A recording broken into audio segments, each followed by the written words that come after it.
The thought process behind the Tully Trap was ultimately for replacing the current trap that will not be legal for catching stoats. The body that's past the trap is a branch of DEFRA, which is the Animal and Plant Health Agency. The guidelines are very strict, and if it's going to get through, it has to be good. I've been a full-time gamekeeper now for more than 30 years. I just looked at where the traps that I was used to using were failing and ending up just coming up with something that I would be happy to use. Something that's user-friendly, it's easy to handle, and it ticks all the boxes. And I think we've done that. We've designed it so it's the same width and the same height as the most commonly used small vermin trap at present.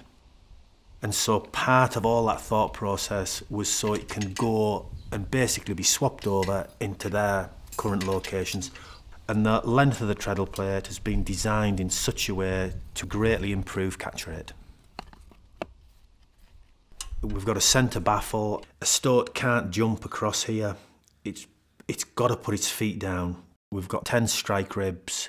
We've got these curved guards so that the strike arm flows at the same arc. So once a stoat enters the trap, it's always within the strike zone. There's no point having a trap that's going to be too difficult to set. So we've made the trap for ease of setting.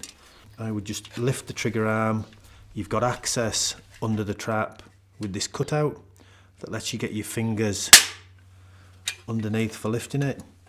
There's another cutout just on the corner of the pan here that lets you get your finger on to then drop the pan away.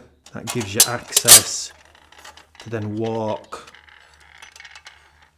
the strike arm up the trap, safety catch is on, just locate your trigger arm, pop that on, and then that's you. It's just about spot on. And just reset it again. Yeah. Nice and simple. We've got a good clearance underneath the bottom of the treadle plate, so that if you've got any debris, any soil, odd wee stone, you've got holes underneath the bottom of the trap, so you can shake them out, and there's a nice amount of clearance underneath, which again we've given a lot of thought to. Good safety catch, very simple, and you know, I'm quite happy to put my hand in it. A lovely light spring-off weight.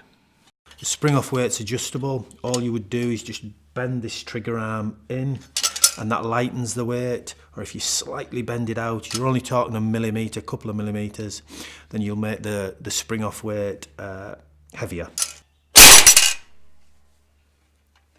Part of getting a trap ready for use is weathering it. It's all galvanised, so once this gets tarnished, it's still going to last an awful long time.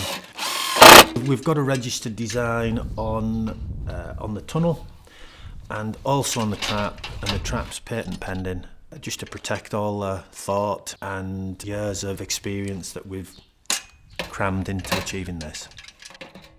I listened to input from conservation bodies and taken on board what they were saying, and I think we've ended up with something that people are going to be very happy with, and it's going to tick all the boxes.